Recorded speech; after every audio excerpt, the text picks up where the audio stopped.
Hello and welcome to a tutorial about weaving in ends as we go, also known as knitting in ends as we go. So when we're joining a new yarn, often the hassle about that is that there are ends to weave in after the project. But there are a few ways to deal with those ends as you go, and I'm going to show you one of them now.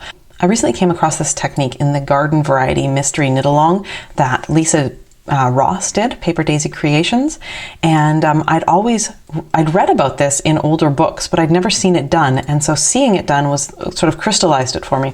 I'm going to use a different color yarn to make it obvious what's going on, but you do not have to use a different colored yarn.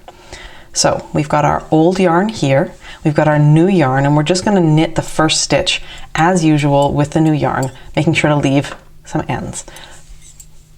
All right, so I'm going to hold that up against my work. I'm going to knit the first stitch, and now what I'm going to do is I'm going to take the old end and I'm going to lay it up and over that working yarn. So here's my working yarn, and here's the old yarn coming over it. And so when I go to knit the next stitch, I'm knitting it in. And we'll see what that looks like soon. So I'm going to go to knit the next stitch. I put my right needle tip through, and then I take the old yarn and I toss it up and over the working yarn. And then I knit the next stitch. And then I do that again and again. So I put my needle through the next loop. I go up and over the working yarn. And I just keep knitting, and I just keep knitting in the end as I go. I'm doing this with two different colors to show the difference, but of course if you're just using it to join the same color, this works just as well. So here's what it looks like from the front. Here's what it looks like from the back. This is the point where we joined the yarn. And this here, each one of these little scoops is where we basically wrapped it around the gold yarn as we were working. So now the old yarn comes off of here and the new working yarn is here. And of course we want to knit this in. If we're knitting flat, we can pick it up and work it as we go this way. If we're knitting in the round, we would just, next time we come to this stitch, we would do the same thing with the gold yarn around gold. So let me show you what that looks like.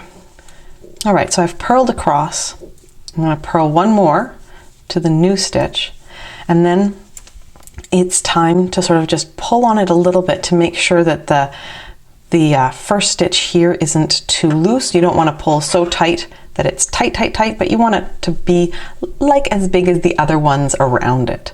So then we go to purl the stitch, and before we do that, we just need to wrap new yarn in the old yarn.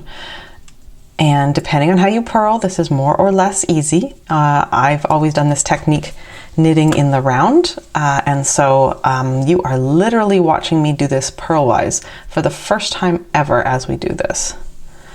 But because I know that all I have to do is wrap the old yarn around the new yarn, it doesn't really matter how sloppy my technique is. It doesn't matter how awkward I feel holding the yarn right now, because I just need to knit a few stitches with this old yarn wrapped around the new yarn technique.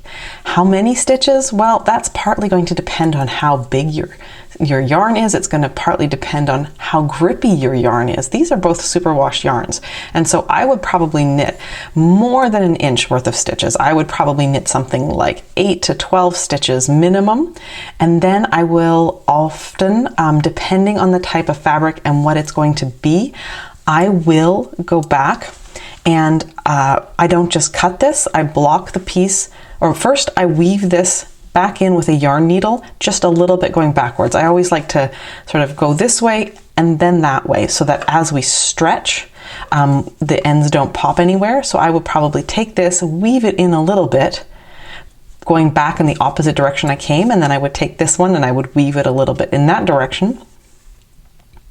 And then I just feel a little safer. I will block things. If it's something like lace that needs a really hard block, I will wait until after the block to clip the ends. But as you can see on the front, that's not a very visible technique. There are simply stitches that switch.